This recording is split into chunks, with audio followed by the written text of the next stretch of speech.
الحمدللہ رب العالمین والعاقبۃ للمتقین والصلاۃ والسلام علی اشرف الانبیاء والمرسلین وعلی آلہ وصحبہ اجمعین، اما بعد فاعوذ باللہ السمیع العلیم من الشیطان الرجیم، بسم اللہ الرحمن الرحیم۔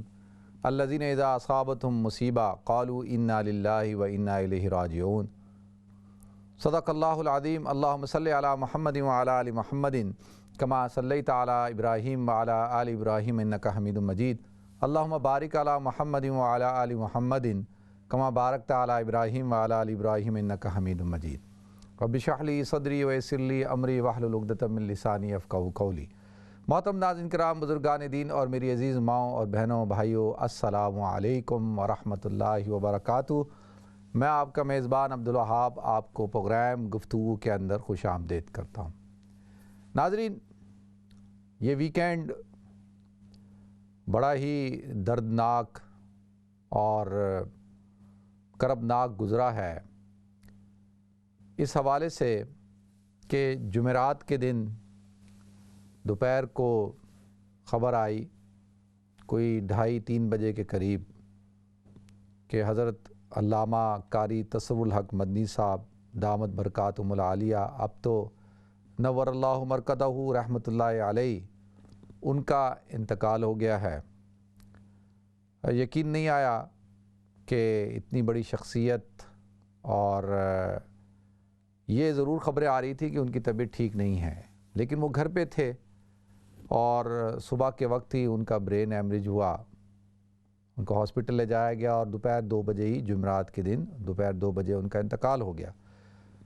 ناظرین، تو فوراً گھر پہنچا، گھر سے ساتھیوں کو لیا اور برمنگھم کی طرف رواں دوا، اور مسجد علی پہنچ گئے، اور تقریباً کوئی شام کے 6، 6:30، 7 بج رہے تھے کہ مسجد علی کے اندر پہنچ کر جو ہے وہ حضرت کا آخری دیدار کیا، اور پھر اس کے بعد وہاں پر ان کی نماز جنازہ ادا کی۔ تو یہ ایک بہت بڑا صدمہ تھا۔ قاری تصور الحق مدنی رحمۃ اللہ علیہ ایک بہت بڑی شخصیت ہیں، اور ایک یو کے اندر ان کا ایک بہت بڑا مقام تھا، اور انتہائی متحرک شخصیت۔ جو لوگ برمنگھم کے ہیں وہ تو جانتے ہیں، اور علماء پورے یو کے ان کو، بلکہ پوری دنیا کے علماء ان کو جانتے ہیں کہ وہ ایک انتہائی درجے متحرک اور امت کا غم اور فکر رکھنے والی شخصیت تھے۔ اور آپ یقین جانیے کہ یو کے اندر جو اکثر علماء کرام تشریف لاتے تھے ہندوستان پاکستان سے، بلکہ پوری دنیا سے نعت خواں جو آتے تھے، قراء حضرات تشریف لاتے تھے، وہ قاری صاحب کی ہی دعوت پہ آتے تھے، قاری صاحب ہی ان کے میزبان ہوتے تھے، اور قاری صاحب کی ذمہ داری ہوتی تھی کہ بھئی ان کو انٹرٹینڈ کرنا، ان کی ضیافت کرنا، ان کی مہمانداری کرنا، ان کے مختلف مساجد کے اندر پروگرام کرنا، اس بات کی فکر کرنا۔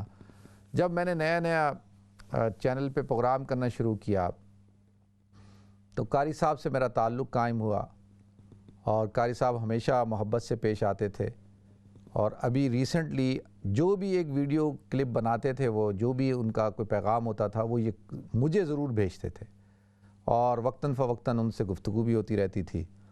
اور ماشاءاللہ ان کی سیرت کانفرنس ہر سال ہوتی تھی، اس میں بھی کئی دفعہ میں نے شرکت کی جب بھی میں یہاں یو کے میں ہوا۔ تو قاری صاحب کا جو صدمہ ہے، ان کی جو رحلت ہے، یہ ایک بہت بڑا نقصان ہے امت کے لیے، اور خاص طور پہ یو کے یورپ کے مسلمانوں کے لیے۔ اور اللہ تعالیٰ قاری صاحب کی مغفرت فرمائے، ان کو جوار رحمت میں جگہ عطا فرمائے، اور ان کے لواحقین کو، ان کے گھر والوں کو اللہ رب العزت صبر جمیل عطا فرمائے۔ اور یہ ایک بہت بڑا نقصان ہے۔ اللہ تعالیٰ مسلمانوں کی رہنمائی فرمائے جی۔ امت کے لیے اس وقت بڑا نازک وقت ہے کہ کئی علماء اس وقت دنیا سے تشریف لے جا رہے ہیں۔ تو ناظرین، قاری صاحب کے ساتھ ساتھ کل ایک اور ایسی خبر ملی جس کو سن کے یقین ہی نہیں آیا کہ ہمارے استاد، ہمارے شیخ، ہمارے مربی مفتی نعیم صاحب رحمۃ اللہ علیہ، ان کا بھی انتقال ہو گیا۔ اور یقین جانیے کہ کل ان کا پرسوں ان کا انتقال ہوا، کل ان کا جنازہ تھا۔ اب مفتی نعیم صاحب رحمۃ اللہ علیہ میرے استاد ہیں، میں نے ان سے 2 سال پڑھا ہے، اور 2 ادب کی کتابیں بڑی مشہور کتابیں ہیں جو حضرات علماء کرام ہیں وہ جانتے ہیں، ایک ہے مختصر المعانی اور ایک ہے مقامات۔ تو مقامات بھی میں نے ان سے پڑھی، مختصر المعانی بھی میں نے ان سے پڑھی، اور 2 سال تک ان کے ساتھ ایک خاص تعلق رہا، یعنی استاد شاگردگی کا، اور وہ انتہائی درجے ذہین اور قابل استاد تھے۔ یعنی اساتذہ تو سارے ذہین ہوتے ہیں جبھی تو وہ استاد ہوتے ہیں، لیکن ان میں بھی کیٹیگری ہوتی ہے نا۔ تو مفتی نعیم صاحب رحمۃ اللہ علیہ بغیر کتاب دیکھے درس دیا کرتے تھے، ان کو کتاب بالکل ازبر یاد تھی۔ ماشاءاللہ بڑے درجے کے عالم دین تھے، اور پھر انہوں نے جامعۃ اسلامیہ بن نوریہ، عالمیہ بن نوریہ قائم کیا، اور وہ وہاں کے محتمم تھے، شیخ الحدیث تھے۔ اور مفتی نعیم صاحب اور میرا جو ہے کافی مزاج ملتا تھا کچھ باتوں میں۔ ایک تو یہ کہ میں شروع سے ہی میڈیا جس وقت میں پڑھتا تھا اس وقت میرا مزاج یہ تھا کہ بھئی اسلام کی دعوت و تبلیغ، ترویج و اشاعت کے لیے میڈیا کا استعمال کرنا چاہیے، چاہے وہ الیکٹرانک میڈیا ہو چاہے وہ پرنٹ میڈیا ہو، اور ہر قسم کے ذرائع کو استعمال کرنا چاہیے۔ تو مفتی صاحب کا بھی یہی مزاج تھا، اور مفتی صاحب آپ دیکھیں اسی لیے پاکستان کے ہر چینلز پہ اسلام کا دفاع کرتے ہوئے آپ کو نظر آتے تھے، اور اللہ تعالیٰ نے ان کو عوام میں، خواص میں ایک مقبولیت عطا فرمائی تھی۔ اس کا نظارہ آپ حضرات نے دیکھا کہ ان کا جنازہ جو ہے، کراچی کے جنازوں میں جو بڑے بڑے جنازے ہوئے ہیں ان میں ایک بہت بڑا جنازہ تھا، اور ہزاروں کی تعداد میں لوگ جو ہے اس میں شریک ہوئے۔ تو ناظرین، مفتی صاحب سے ابھی میری کچھ دن پہلے کہہ رہا ہوں، کچھ سال پہلے، تقریباً 2 سال پہلے کی بات ہے، میری ان سے ملاقات ہوئی۔ میں کراچی گیا اور خاص طور پہ ان سے ملنے کے لیے گیا، اور ان کے پاس گیا، بیٹھا، ان سے گفتگو ہوئی۔ پھر انہوں نے مجھ سے پوچھا کہ بھئی تب تم کیا کرتے ہو؟ میں نے جب ان کو بتایا تو بہت خوش ہوئے، بہت دعائیں دیں، اور اسی دن وزیر اعلیٰ ہاؤس میں ایک سیرت کا پروگرام تھا، اس میں نے بھی تقریر کی۔ تو بن نوریہ سے وہ خود تو نہیں آئے تھے، ان کے کوئی وفد آیا تھا، تو انہوں نے جا کر ان کو بتایا ہوگا کہ کوئی نوجوان عالم دین آیا تھا اور بڑی اچھی تقریر کی اس نے۔ تو اس پروگرام میں ہمارے استاد مولانا امداد اللہ صاحب بھی موجود تھے، اور بڑے بڑے علماء تھے، مفتی منیب الرحمان صاحب، علامہ کمیلی، اور حنیف طیب صاحب، اور کافی علماء موجود تھے۔ تو وہاں میں بیٹھا تھا، تو جو عالم صبح آئے تھے وزیر اعلیٰ ہاؤس میں، انہوں نے مفتی صاحب کو کہا کہ مفتی صاحب، میں جن کا تذکرہ کر رہا تھا کہ ایک نوجوان نے بڑی اچھی تقریر کی، وہ یہی تو ہیں، انہی کا تذکرہ کر رہا تھا۔ تو مفتی صاحب اور بہت خوش ہو گئے، کہا کہ اچھا بھئی، ہمیں کیا پتا تھا کہ ہمارا شاگرد ہے یہ۔ تو لہذا ناظرین، مفتی نعیم صاحب ماشاءاللہ انہوں نے ایک بہت بڑا ادارہ قائم کیا، بن نوریہ عالمیہ، اور پوری دنیا سے طلباء وہاں آتے ہیں پڑھنے کے لیے، اور ایک یہی اصل ان کا صدقہ جاریہ تھا۔ اللہ تعالیٰ مفتی صاحب کی مغفرت فرمائے، ان کو جنت الفردوس کے اعلیٰ مراتب عطا فرمائے، اور ان کے گھر والوں کو اللہ تعالیٰ صبر جمیل عطا فرمائے۔ تو ناظرین، آج صبح جب اٹھا، کیونکہ آج کل تو ہم فجر پڑھ کے ہی سوتے ہیں، تو صبح جب تقریباً 10 ساڑھے 10 بجے اٹھا تو دیکھا کہ واٹس ایپ پہ میسیج ہے ہمارے دوست کا کہ جی قاری شریف احمد تھانوی رحمۃ اللہ علیہ بہت بڑے عالم دین تھے۔ میں اگر یہ کہوں کہ کراچی کے اندر جو بڑے بڑے قراء ہیں، حفاظ کرام ہیں، ان کے استاد تھے، استاد الاساتذہ تھے، وہ استاد القراء تھے، ان کا انتقال ہو گیا، اور ان کا جنازہ میرے خیال میں کل ہوگا۔ تو یہ جو سلسلہ ہے ناظرین، علماء کرام کی وفات کا اور دنیا سے تشریف لے جانے کا، یہ ایک بڑا ہی نازک مسئلہ ہے، اس حوالے سے کہ اللہ کے رسول صلی اللہ علیہ وسلم نے ارشاد فرمایا کہ دیکھو، قیامت اس وقت تک قائم نہیں ہوگی جب تک کہ علم اٹھا لیا نہ جائے۔ علم اٹھانے کا مطلب کیا ہے؟ کہ جب تک اللہ اللہ کہنے والے موجود ہوں گے قیامت قائم نہیں ہوگی، اور علماء جب تک موجود ہوں گے اس وقت تک قیامت قائم نہیں ہوگی۔ علماء کا اٹھنا، یہ کثرت کے ساتھ علماء کا انتقال کر جانا، یہ قیامت کی بڑی نشانیوں میں سے ایک نشانی ہے۔ اور اس طریقے سے روزانہ اگر میں آپ سے کہوں کہ اس پورے عرصے کے اندر یہ جو پورا پینڈیمک جو پھیلا ہے اور یہ کرونا وائرس کا، اس کے پورا جو 3 مہینے کا جو عرصہ ہے، اس 3 مہینے کے عرصے کے اندر تقریباً 100 سے زیادہ علماء کرام جو ہے وہ انتقال کر چکے ہیں، اور روزانہ کے حوالے سے کافی عوام بھی انتقال کر رہی ہے اور مکاتب فکر کے لوگ بھی انتقال کر رہے ہیں، لیکن علماء کثرت کے ساتھ جو ہے ان کا اس دنیا سے وہ تشریف لے جا رہے ہیں۔ تو اللہ تعالیٰ جو ہے قاری شریف احمد تھانوی رحمۃ اللہ علیہ کی بھی مغفرت فرمائے، اور تمام جو اساتذہ اکابرین علماء چلے گئے، اللہ تعالیٰ ان سب کی مغفرت فرمائے، سب کو جنت الفردوس کے اعلیٰ مراتب عطا فرمائے، اور جو غیر علماء ہیں ان کا بہت سارے لوگوں کا انتقال ہوا، اللہ ان کی بھی مغفرت فرمائے۔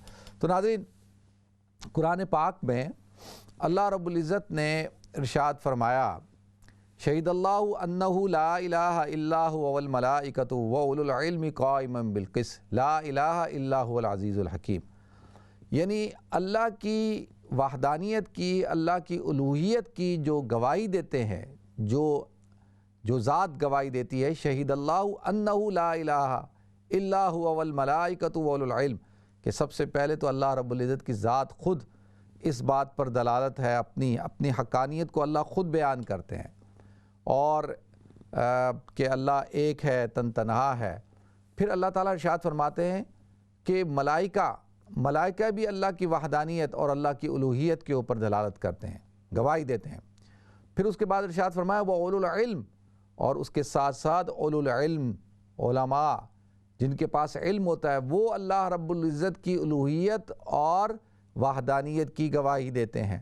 دیکھیں، اللہ نے اپنی گواہی کے لیے، اپنی الوہیت اور وحدانیت کی گواہی کے لیے اپنے آپ کو سب سے پہلے بیان کیا، پھر اس کے بعد ملائکہ کو بیان کیا، پھر اس کے بعد اہل علم کو بیان کیا، اور اولو العلم اور اہل علم میں سب سے بڑے جو علماء ہوتے ہیں، جو علم کا منبع اور مرکز اور مصدر ہوتے ہیں، وہ انبیاء کرام ہوتے ہیں۔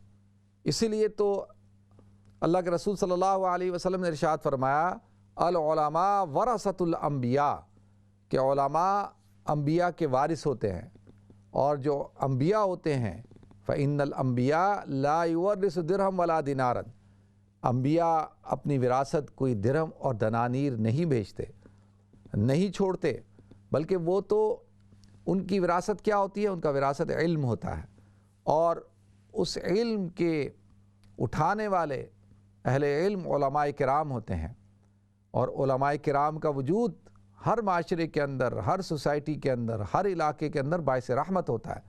ناظرین، جیسے آج کی سوسائٹی کے اندر یہ بات عیاں ہو چکی کہ ڈاکٹروں کا وجود، نرسوں کا وجود، اور جو کی ورکرز ہوتے ہیں ان کا وجود کتنا اہم ہے، جو پیرامیڈکس کے لوگ ہوتے ہیں۔ اسی طریقے سے ہر دور کے اندر، ہر حالات کے اندر جو ہے وہ علماء کا وجود بھی باعث رحمت ہوتا ہے، باعث برکت ہوتا ہے۔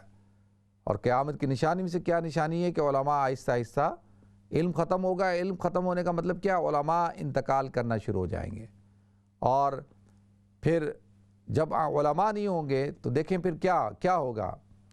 یعنی جہالت ہوگی، اور جہلاء ہوں گے، اور جہلاء، پھر آپ کو پتہ ہے جہالت تو ایک لعنت ہے، اور جہلاء جو ہے وہ تو تباہی اور بربادی پھیلانے کا سبب بنتے ہیں۔ تو اللہ رب العزت نے اپنی وحدانیت اور الوہیت کی گواہی کے لیے علماء کو منتخب فرمایا۔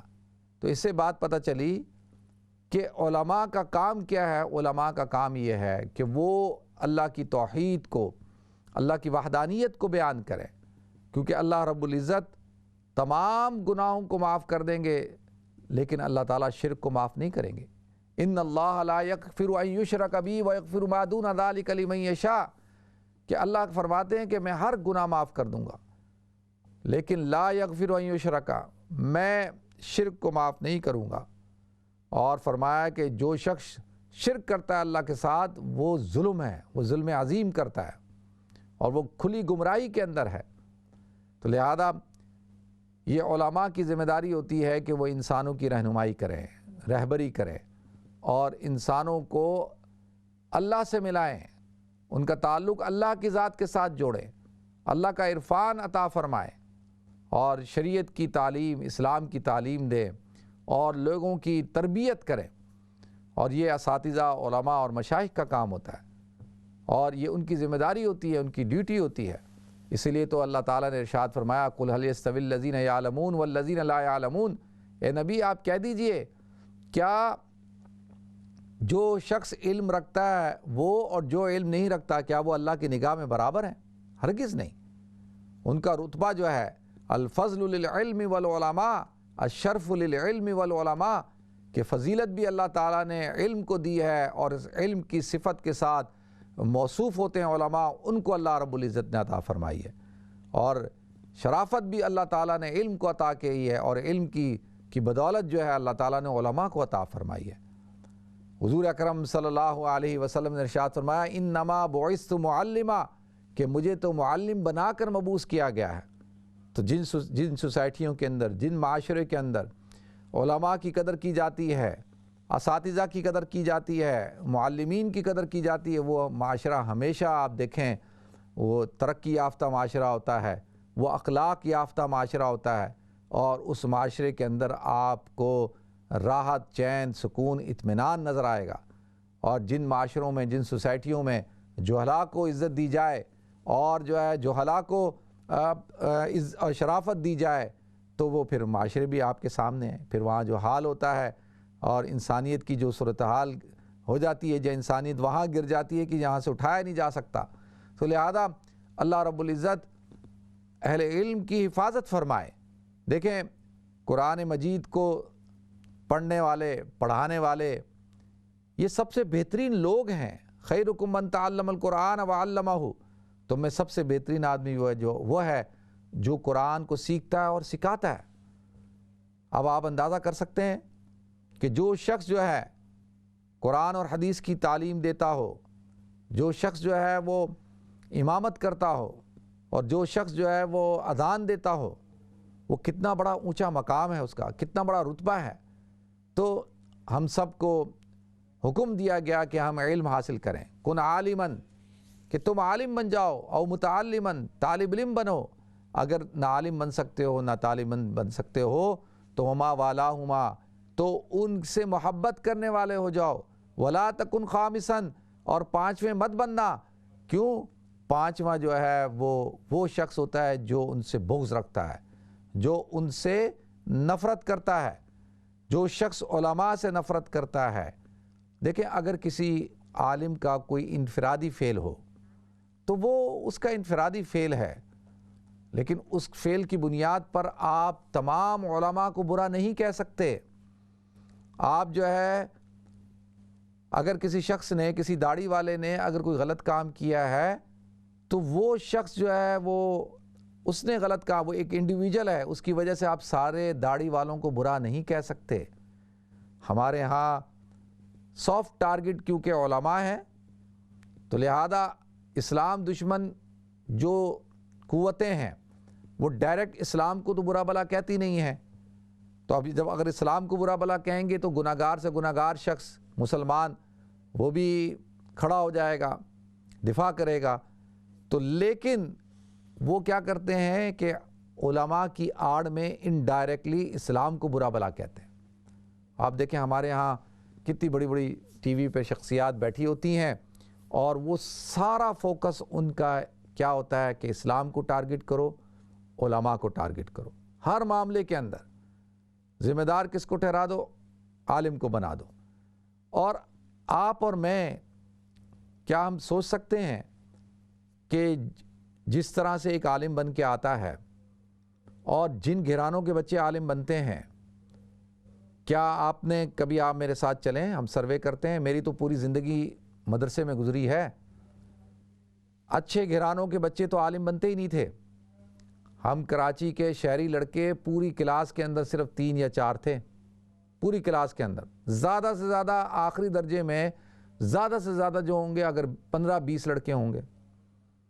200 300 400 لڑکوں کی کلاس ہوتی تھی، صرف 10 15 20 لڑکے ہوتے تھے کراچی شہر کے، باقی بیچارے سارے دیہاتوں کے اور جنوبی پنجاب کے، اپ نارتھ کے، وزیرستان کے اور زیادہ تر جو ہے وہ غریب بچے۔ اب آپ مجھے بتائیں کہ جب آپ اپنے ان بچوں کو جو بہترین دماغ نہ ہو، میں یہ نہیں کہتا کہ وہ بہترین دماغ ان کو نہیں حاصل تھا، بالکل ان کے پاس بھی بہترین دماغ تھا، لیکن وہ دیکھیں سوسائٹی کا وہ طبقہ نہیں تھے جن کو ہم مدرسوں میں بھیجتے ہیں۔ ہمارے ہاں کیا ہے کہ جو بچہ ذہین نہ ہو، جو بچہ پڑھ نہ سکتا ہو، جو بچہ کسی قابل نہ ہو، جو بچہ نابینا ہو، دیکھیں نابینا بچہ بھی بڑا اہم بچہ ہوتا ہے۔ یہ تو اسلام ہے اور مدارس ہیں کہ ہر بچے کو اپنے سینے سے لگا لیتے ہیں۔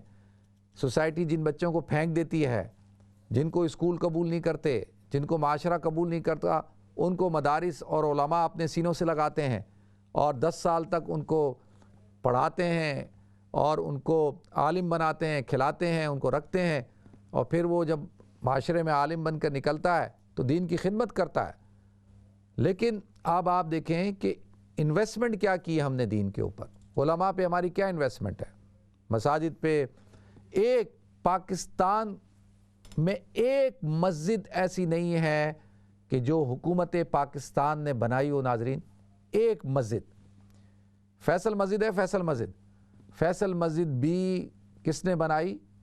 سعودی عرب نے بنائی، شاہ فیصل نے بنائی، اس کی فنڈنگ ساری شاہ فیصل نے کی تھی۔ میں نے اس شاہ فیصل مسجد کے اوپر ایک پوری ڈاکومنٹری بنائی ہے، آپ حضرات یوٹیوب پہ جا کے دیکھیں، پوری جو اس کی فنڈنگ ہے وہ سعودی عرب نے کی اور شاہ فیصل نے کی، اسی لیے اس کا نام فیصل مسجد ہے۔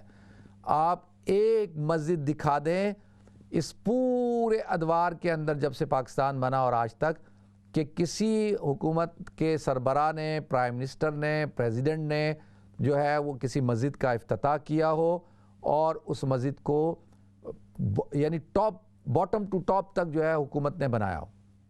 آپ ایک مسجد نہیں دکھا سکتے، اگر ہے تو آپ مجھے بتا دیں، میں اپنی اس بات سے رجوع کر لوں گا، میرے علم میں بھی اضافہ ہو جائے گا، لیکن ابھی تک میرے نالج میں تو نہیں ہے۔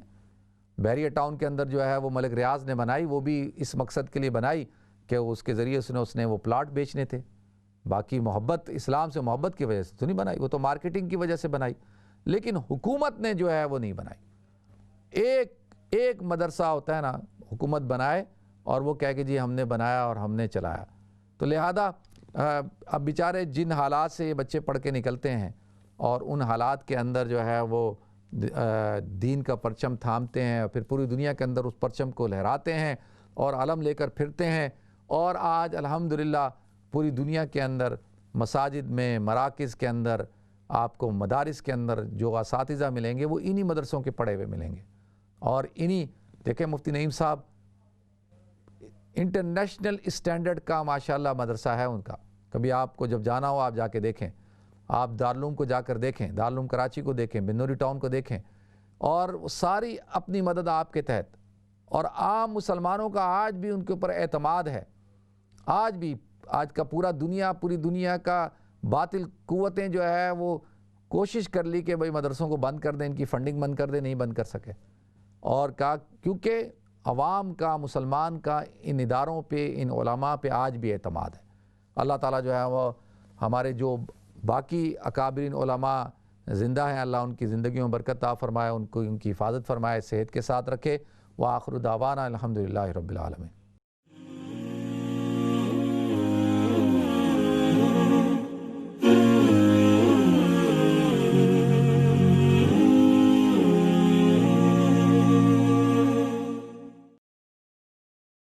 بسم اللہ الرحمن الرحیم، السلام علیکم ورحمۃ اللہ وبرکاتہ۔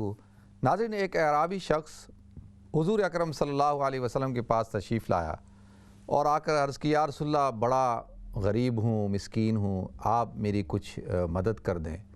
تو اللہ کے رسول صلی اللہ علیہ وسلم نے کہا کہ بھئی تمہیں کیا چاہیے؟ کہا یا رسول اللہ ایک اونٹ دے دیں۔ تو اللہ کے رسول صلی اللہ علیہ وسلم نے ان کو ایک اونٹ دے دیا۔ تو کہا کہ اس کے اوپر اگر کجاوا بھی ہو تو بہت اچھی بات ہے، کجاوا جس کے اوپر بیٹھتے ہیں۔ اللہ کے رسول صلی اللہ علیہ وسلم نے وہ بھی دے دیا۔ کہا یا رسول اللہ اگر جو ہے وہ کچھ بکریاں مل جائیں، ان بکریوں سے جو ہے وہ دودھ پی لیا کروں گا، میرا گزارا ہو جایا کرے گا۔ تو اللہ کے رسول صلی اللہ علیہ وسلم نے وہ بھی دے دی۔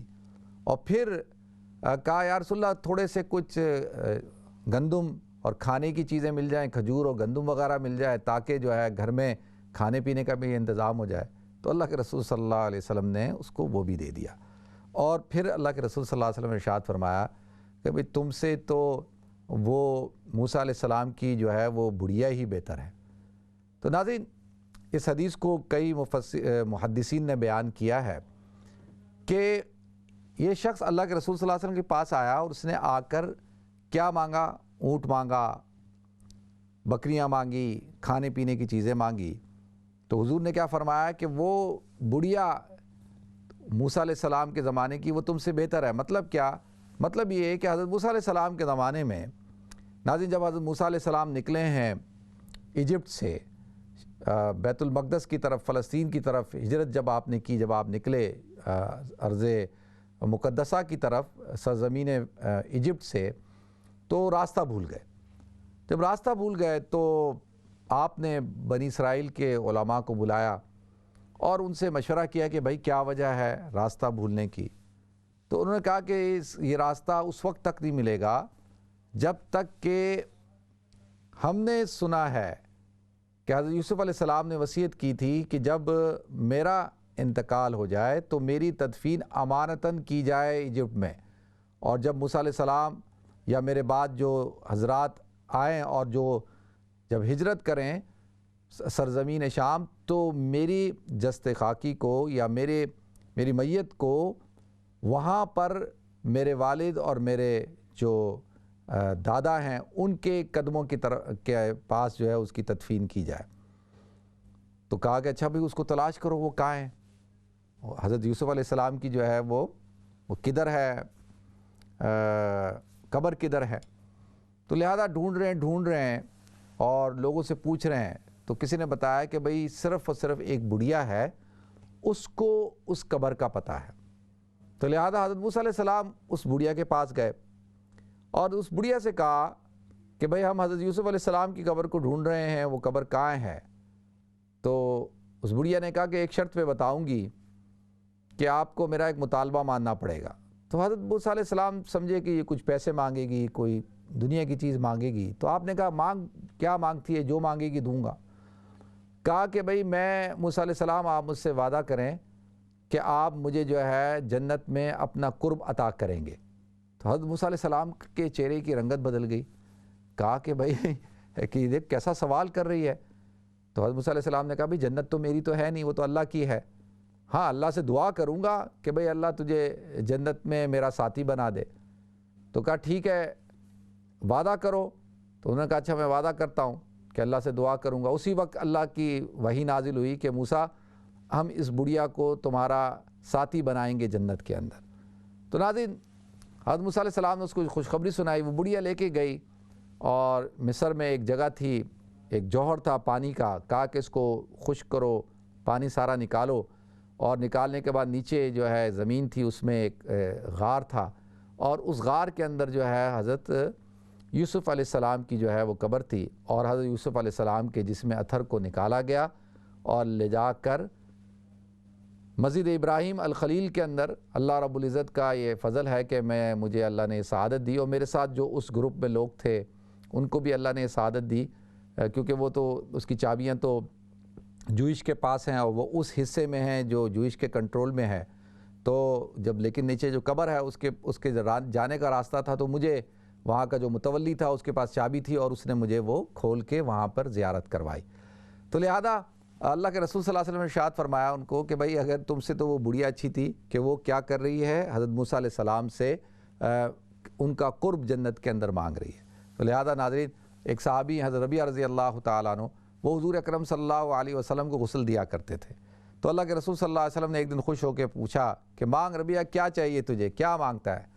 کہا یا رسول اللہ آپ کا قرب مانگتا ہوں جنت کے اندر، آپ کا ساتھ مانگتا ہوں۔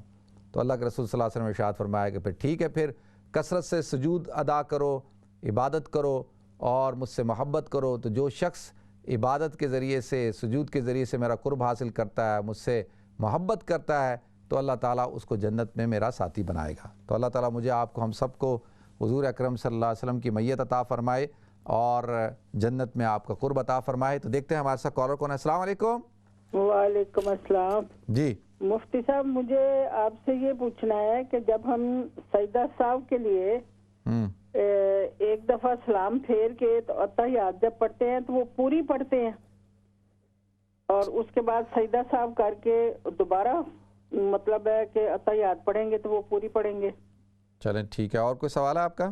اور یہ ہے کہ اللہ کی قربت حاصل کرنے کے لیے کیا پڑھنا چاہیے؟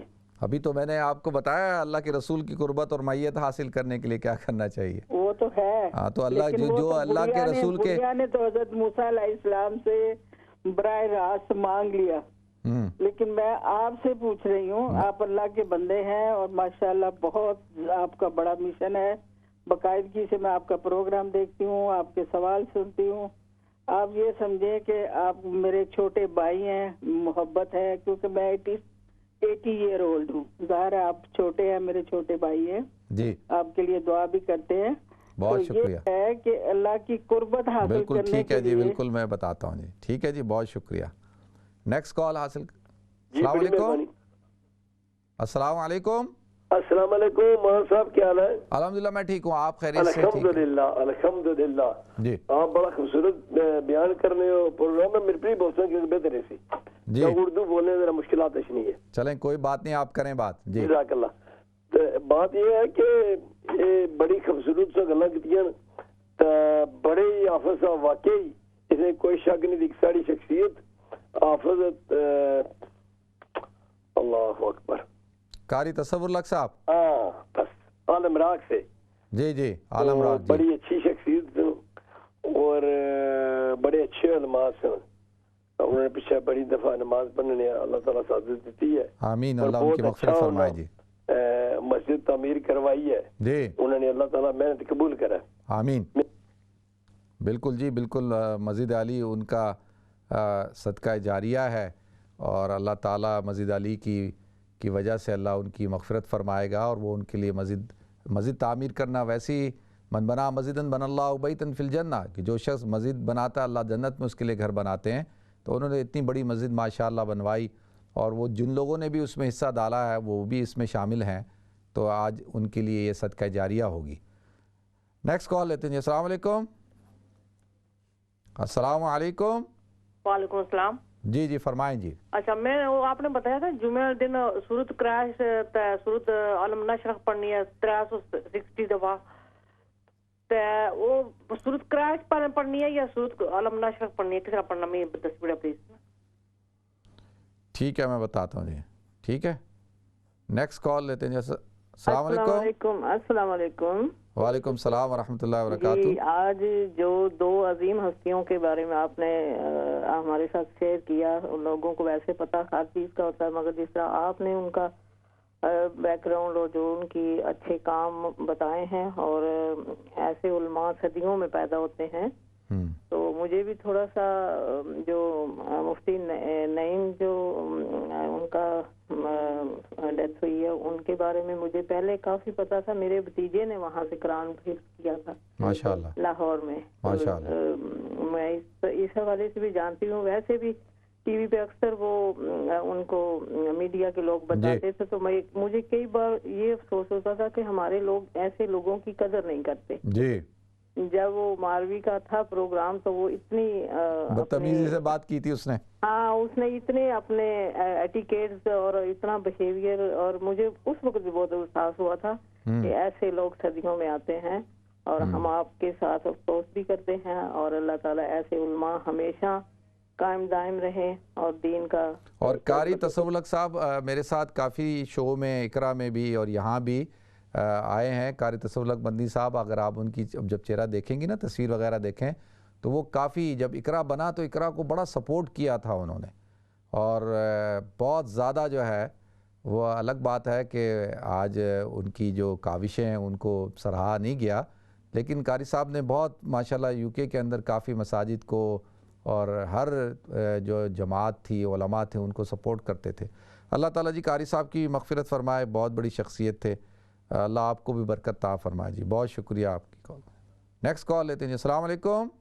وعلیکم السلام، مفتی صاحب کیا حال ہے؟ ٹھیک ہے؟ الحمدللہ میں ٹھیک ہوں، آپ خیریت سے ٹھیک ہیں؟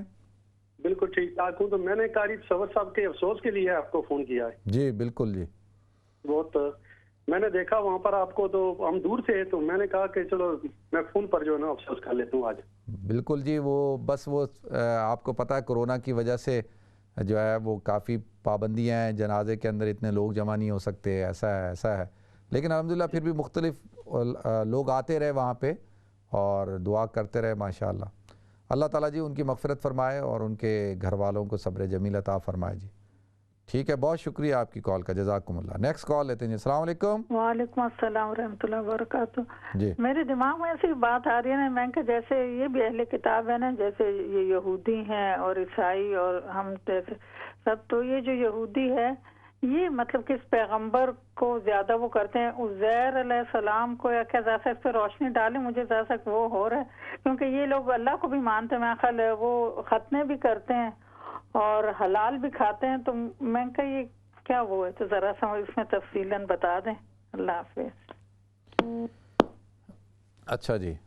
اچھا ایک تو دیکھیں, پہلے تو جو سجدہ صاحب کے حوالے سے سوال پوچھا تھا کہ بھئی سجدہ صاحب کا طریقہ کار کیا ہے. سجدہ صاحب بڑا سمپل سا طریقہ ہے جی. آپ نے قاعدہ آخرہ میں بیٹھنا ہے. اگر آپ سے کوئی واجب چھوٹ گیا ہے یا واجب کو آپ نے ڈبل کر دیا ہے تو سجدہ صاحب اس کی تلافی ہوتا ہے, اور اس کا طریقہ کار یہ ہے کہ آپ جب قاعدہ آخرہ میں بیٹھتے ہیں تو پوری تشہد کو پڑھتے ہیں. تشہد یعنی اتحیات کو, پوری اتحیات پوری تشہد کو پڑھیں گے آپ. تشہد پڑھ کے آپ دائیں طرف سلام پھیریں گے اور پھر دو سجدے کریں گے, یعنی یہ 2 ایکسٹرا سجدے ہیں آپ کے, اور پھر آپ دوبارہ بیٹھ جائیں گے. دوبارہ بیٹھ کے پھر سے تشہد پڑھیں گے, یعنی پھر سے اتحیات پڑھیں گے اور درود شریف پڑھیں گے اور دعا کریں گے اور دونوں طرف سلام پھیر دیں گے. یہ سجدہ صاحب ہو گیا. ٹھیک ہے جی. تو سجدہ صاحب کا یہ طریقہ کار ہے. باقی علم نشرہ 313 دفعہ پڑھنی ہے جی. کسی پریشانی کے لیے اگر آپ پڑھ رہے ہیں تو 313 دفعہ سورہ علم نشرہ پڑھیں جمعے کے دن, تو انشاءاللہ اللہ تعالیٰ اس پریشانی کو دور فرمائیں گے. باقی آپ نے پوچھا جی یہودی, دیکھیں یہود ہو گئے, نصارہ ہو گئے, یہ بھی اہل کتاب ہیں, اور یہود تو بنی اسرائیل تھے نا, یعنی حضرت یعقوب علیہ السلام کی جو نسل ہیں. حضرت ابراہیم علیہ السلام کے جو صاحبزادے تھے حضرت اسحاق علیہ السلام, حضرت اسحاق علیہ السلام کے جو صاحبزادے تھے حضرت یعقوب علیہ السلام, پھر حضرت یعقوب علیہ السلام کی جو ہے وہ حضرت یوسف علیہ السلام بھی ان کے صاحبزادے ہیں, تو جن کا بھی تذکرہ میں کر رہا تھا. تو حضرت یعقوب علیہ السلام جو ہے ان کی جو 12 بیٹے تھے, دا چلڈرن آف بنی اسرائیل, اور ان کے جو قبیلے تھے پھر 12 قبیلے بنے, ان کو بنی اسرائیل کہا جاتا ہے. اور ان کے اندر کافی پیغمبر آئے, اور انہی پیغمبروں سے جو مشہور پیغمبر ہیں وہ حضرت موسیٰ علیہ السلام ہیں, حضرت سلیمان علیہ السلام, حضرت داؤد علیہ السلام تو ہیں ہی, اور حضرت موسیٰ علیہ السلام, اور اس کے بعد حضرت عیسیٰ علیہ السلام. تو یہ مشہور پیغمبر ہیں, اور یہ جو ہے وہ اہل کتاب ہیں, اور توراہ اور زبور کو مانتے ہیں, اور اصولاً تو بائبل کو بھی ماننا چاہیے, انجیل کو بھی ماننا چاہیے ان کو. اور کیونکہ حضرت عیسیٰ علیہ السلام بھی جو ہے وہ اسی کا تسلسل تھے نا حضرت موسیٰ علیہ السلام کی شریعت کا, تو لہذا یہود اس لیے ان کو کہا جاتا ہے کہ حضرت یعقوب علیہ السلام کا ایک بیٹا تھا, اس کا نام یہودا تھا, تو یہود کا مطلب ہوتا ہے لوٹنے والے, رجوع کرنے والے, تو لہذا اس کی طرف نسبت کر کے ان کو یہودی کہا جاتا ہے. ٹھیک ہے جی. کال ہے تو کال لے لیں. السلام علیکم. وعلیکم السلام. جی جی فرمائیں جی. جی مولانا صاحب میرا 3 کوشچن ہے. پہلا سوال تو زکوٰۃ سے متعلق ہے. میری دوست نے مجھے کہا کہ جی ڈائمنڈ یا اسٹونس وغیرہ جو ہوتے ہیں ان کے اوپر زکوٰۃ نہیں ہوتی. کس کے اوپر؟ ڈائمنڈ کے؟ جی ڈائمنڈ یا اسٹون جو بھی جی اسٹونس ہوتے ہیں ان کے اوپر. ایک مجھے یہ بتا دیں اس کے متعلق, اور دوسرا مجھے پوچھنا ہے کہ پتا مجھے میری بہن سے آج انہوں نے پکڑا تو مجھے ان سے فون کر کے کہا کہ آپ اس کا پتہ کرنا, کہ وہ کہہ رہی ہے کہ جی انہوں نے ٹی وی پہ ایک پروگرام دیکھا, اس میں انہوں نے کہا ہے کہ جی آپ قضا نمازیں بے شک نہ پڑھیں کیونکہ نماز وہ جو وہی ہے جو اب آپ پڑھ رہے ہیں, قضا نمازیں پڑھنے کی ضرورت نہیں ہے. تو اس کے اندر مجھے بتائیے گا. اور میرا تیسرا سوال ہے کہ میں نے آپ سے پچھلے ہفتے بات کی تھی بچوں کی اصلاح کے لیے, تو آپ نے مجھے کہا تھا سورۃ بقرہ کا 5ویں آیت, تو وہ یہ اولئک علی ھدی من ربہم اولئک هم المفلحون, یہ والی آیت ہے. یہ مجھے جی جی اولئک علی ھدی من ربہم واولئک هم المفلحون, یہی والی آیت, یہی والی آیت ہے. اور دوسرا مجھے پتا چلا, کل ہی مجھے اس بات کا پتا چلا جب صلاۃ تسبیح نماز پڑھتے ہیں تو دوسری رکعت میں جب ہم بیٹھ کے تہجد پڑھتے ہیں تو اس میں ہمیں پوری درود شریف اور دعائیں بھی پڑھ کے کھڑے ہونا چاہیے یا کیا ہے؟ چلیں ٹھیک ہے، میں بتاتا ہوں جی. ٹھیک ہے ٹھیک ہے، بہت شکریہ آپ کی کال کا، جزاکم اللہ. نیکسٹ کال لیتے ہیں جی. السلام علیکم. السلام علیکم مفتی صاحب، کیسے ہیں؟ الحمدللہ میں ٹھیک ہوں، آپ خیریت سے ہیں؟ ٹھیک ہیں، اللہ کا شکر ہے. آپ کا بیان بہت اچھا تھا، بہت معلومات ہو رہی ہے آپ سے ہمیں. شکریہ. آپ سے سوال کرنا تھا جی کہ جی. اگر کوئی سید ہو اور بیمار ہو اور اپنے روزے رکھوانے کے لیے فدیہ دینا چاہتا ہے تو کیا وہ اپنے بچوں کو جو سید ہیں فدیہ دے سکتے ہیں کہ یا انہیں کسی اور کو ہی فدیہ دینا پڑے گا؟ ٹھیک ہے، بس یہی پوچھنا تھا جی. بہت بہت شکریہ. بہت شکریہ. نیکسٹ کال لیتے ہیں. السلام علیکم. السلام علیکم. جی وعلیکم السلام ورحمۃ اللہ وبرکاتہ. مفتی صاحب کیسے ہیں آپ؟ الحمدللہ میں ٹھیک ہوں جی. جی میں نے آپ سے ایک سوال پوچھنا تھا کہ نا زوال کا ٹائم کتنے بجے شروع ہوتا ہے اور کتنی دیر تک رہتا ہے، اور کیسے پتہ چلتا ہے کہ آج آپ زوال کا ٹائم یہ ہے؟ ٹھیک ہے جی، میں بتاتا ہوں. بہت شکریہ. السلام علیکم. وعلیکم السلام. جی جی. مفتی صاحب آج میں نے خیال آیا تھا، میں ٹکا خان کی قبروں سے بول رہا ہوں. یہ مدینہ میں جو ڈوم ہے why is a colour green? ٹھیک ہے میں بتاتا ہوں. Specific reason? اچھا چلیں میں بتاتا ہوں. ٹھیک ہے جی. پہلے تو جو ہے وہ میری بہن نے سوال پوچھا تھا کہ بھئی آپ نے یہ تو بتایا کہ حضور اکرم صلی اللہ علیہ وسلم کا قرب حاصل کرنا ہو تو کیا کرنا ہوتا ہے. اللہ کا قرب دیکھیں، یا ایھا الذین آمنوا اطیعوا اللہ واطیعوا الرسول، اے ایمان والو اللہ کی اطاعت کرو اور رسول کی اطاعت کرو، اور رسول کی اطاعت میں ہی اللہ کی اطاعت ہے.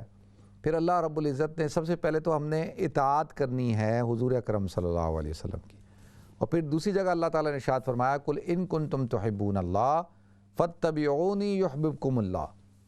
اے نبی آپ کہہ دیجئے ان سے قل ان کنتم تحبون اللہ، کہ اگر تم چاہتے ہو کہ اللہ تم سے محبت کرے تو فاتبعونی، میری اتباع کرو، یعنی اللہ کے رسول کی اتباع کرو. یحببکم اللہ، تو اللہ تعالیٰ کیا کریں گے؟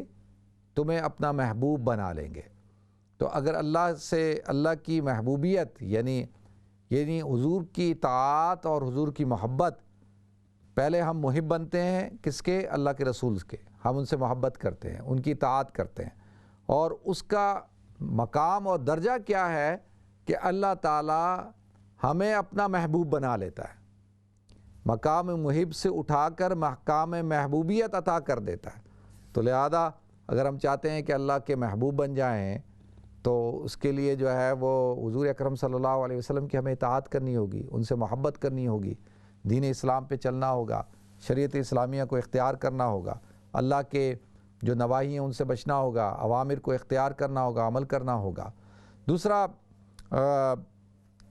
زکوٰۃ کے حوالے سے میری بہن نے سوال پوچھا ہے کہ کیا ڈائمنڈ پہ زکوٰۃ ہے؟ ڈائمنڈ کے اوپر زکوٰۃ نہیں ہے. ڈائمنڈ اگر آپ کے پاس ہے، آپ استعمال کرتے ہیں، آپ نے لے کے گھر میں رکھا ہوا ہے، یا اور اسٹون جو ہوتے ہیں مجوہرات، پتھر وغیرہ مختلف قسم کے ہیں، یاقوت، زمرد یا فیروزہ، یا مختلف جو پتھر ہوتے ہیں مہنگے مہنگے، ان کے اوپر زکوٰۃ نہیں ہوتی ہے. ہاں وہ صرف ایک صورت میں ہوتی ہے کہ وہ اگر آپ ان کی بائنگ سیلنگ کر رہے ہیں، آپ ان کی تجارت کر رہے ہیں، یعنی آپ ان کو خریدتے بیچتے ہیں، تو پھر تو آپ کو اس پہ زکوٰۃ دینی ہوگی. لیکن اگر آپ کے پرسنل یوز کے لیے ہیں تو اس کے اوپر آپ کو زکوٰۃ نہیں دینی. قضا نمازیں کسی نے کہا کہ جی قضا نمازیں نہیں پڑھنی چاہیے، تو آج کا مسلمان تو خوش ہوتا ہے نا ان چیزوں سے کہ جی نہیں پڑھنی، چلو جی چھٹی ہو گئی، جان چھوٹ گئی، تو اس پہ تو خوشی ہو گئی، راحت ہو گئی نا کہ بھئی نہیں پڑھنی. تو اب سوال یہ اٹھتا ہے کہ بھئی حضور اکرم صلی اللہ علیہ وسلم کی جب نمازیں قضا ہوئی غزوہ خندق کے دن، تو آپ صلی اللہ علیہ وسلم نے تو ان کو ادا کیا. جب حضور اکرم صلی اللہ علیہ وسلم نے ادا کیا تو ہم نے بھی ادا کرنا ہے. اگر مسلمان سے یہ بات بعید ہے کہ اس سے نماز قضا ہو، لیکن اگر ہو جائے، وہ نہیں پڑھ سکا، ایک آدمی ہے دیکھیں وہ رات کو سویا، صبح اس کی آنکھ نہیں کھلی، تو اب کیا کرے گا؟ وہ فجر کی نماز پڑھے گا یا نہیں پڑھے گا؟ بھائی بتائیں، پڑھے گا یا نہیں پڑھے گا؟ پڑھے گا. تو اسی کو تو قضا کہتے ہیں. ایک آدمی ہے اس سے اب کہیں گے کہ نہیں جان بوجھ کے جو چھوڑے، بھائی جان بوجھ کے چھوڑو تو اس کو تو ڈبل قضا کرنی چاہیے. میں یہ نہیں کہہ رہا، میں یہ نہیں کہہ رہا ہوں کہ وہ ایک ہی کرنی ہے، لیکن اس کا تو قصور زیادہ ہے نا کہ جان بوجھ کر. اور جان بوجھ کر تو مومن نماز چھوڑ ہی نہیں سکتا. اگر چھوڑا تو اس کو ضروری قضا کرنی ہے، توبہ بھی کرنی ہے اور قضا بھی کرنی ہے. ٹھیک ہے، تو کنفیوژن نہ پھیلایا جائے. اور بس دیکھیں، جب رمضان کے روزے آپ نہیں رکھتے تو اس کی قضا ہے، جب آپ زکوٰۃ نہیں دیتے تو اس کی قضا ہے، جب اگر آپ حج نہیں کر سکتے تو حج کی قضا ہے، حج بدلہ آپ نے کروانا ہے. تو پھر نماز بھی تو فرض ہے. تو لہذا ان چیزوں پہ قیاس کرتے ہوئے نماز کو بھی قضا کرنا ہے. ٹھیک ہے جی. تو بقرہ، سورہ بقرہ کی آیت نمبر 5، اولئک علی ھدی من ربہم واولئک ھم المفلحون، جن کے بچے بے راہ روی کا شکار ہو چکے ہیں، دینداری سے دور ہیں، ان کو چاہیے کہ یہ آیت 21 مرتبہ پڑھیں اور بچوں پہ دم کریں اور دعا کریں ان کے لیے، اللہ تعالیٰ ان کو ہدایت عطا فرمائے. صلاۃ التسبیح میں جب آپ بیٹھتے ہیں تو تشہد بھی پڑھیں گے، درود شریف بھی پڑھیں گے آخری قاعدے میں. پہلے قاعدے میں آپ صرف تشہد پڑھیں گے. اور اگر آپ دونوں سجدوں میں اور 2 سجدوں کے درمیان جلسے میں اگر آپ تسبیح پڑھ رہے ہیں تو پھر آپ کو قاعدہ اولیٰ اور قاعدہ آخر میں تسبیح نہیں پڑھنی. ٹھیک ہے، بس یہ بات آپ ذہن میں رکھ لیں. تو بالکل درود شریف بھی آپ پڑھیں گے اور دعا بھی پڑھیں گے آپ. اسی طریقے سے سید نے اگر روزہ نہیں رکھا تو وہ اس کا فدیہ دے سکتا ہے. ہاں، فدیہ دے سکتا ہے اور بالکل اس کو فدیہ دینا ہے. فدیۃ طعام مسکین، اگر وہ بیمار ہے تو کسی غریب کو 1 وقت کا 2 وقت کا کھانا کھلانا ہے پورے دن کا، تو بالکل اس کو. اور ضروری نہیں ہے کہ وہ اپنے بچوں کو تو نہیں دے گا نا، دیکھیں باپ اپنے بیٹے کو تو نہیں دے گا، اسی طریقے سے وہ غریبوں اور مسکینوں کو دینا ہوگا. ٹھیک ہے جی. دوسرا اللہ کو قرب کا بتا دیا میں نے. زوال کا وقت کب شروع ہوتا ہے؟ زوال کا وقت دیکھیں جب سورج ڈھل رہا ہوتا ہے. زوال کا مطلب ہوتا ہے ڈھلنے کا وقت، جب نصف النہار شرعی ہو جاتا ہے. اور آج کل یہ تقریباً کوئی 1 بجے کے قریب جو ہے زوال کا وقت ہوتا ہے، اور یہ ہوتا ہے 5-7 منٹ کا. 5-7 سمجھ لیں 10 منٹ تک زوال کا وقت رہتا ہے. اور یہ نصف النہار شرعی یعنی پورے دن کا جو آدھا حصہ ہوتا ہے جب سورج ڈھلنا شروع ہو جاتا ہے اس کو زوال کا وقت کہتے ہیں، زوال کہتے ہیں. اور دوسرا جو ہے وہ زوال کا وقت. اچھا، اس کے اندر جو ہے ایک چیز تو جو ہے وہ بات سمجھ میں آ گئی. اچھا، اور ایک سوال رہ گیا تھا، وہ شاید میں نے جو ہے وہ کو لکھا نہیں ہے، اور چلیں انشاءاللہ جیسی میرے ذہن میں آئے گا تو میں اس کو بتا دوں گا. وہ میں شاید لکھ نہیں سکا، ایک سائل میرے ذہن میں نہیں رہا. تو ناظرین، اللہ تعالیٰ سے دعا ہے کہ اللہ تعالیٰ مجھے آپ کو ہم سب کو شریعت پر عمل کرنے کی توفیق عطا فرمائے، اور اللہ تعالیٰ جو ہے وہ صحیح طور پر اسلام کو سمجھنے کی توفیق عطا فرمائے. ناظرین، بریک کی طرف جانا ہے، انشاءاللہ بریک کے بعد حاضر ہوتے ہیں. السلام علیکم ورحمۃ اللہ وبرکاتہ.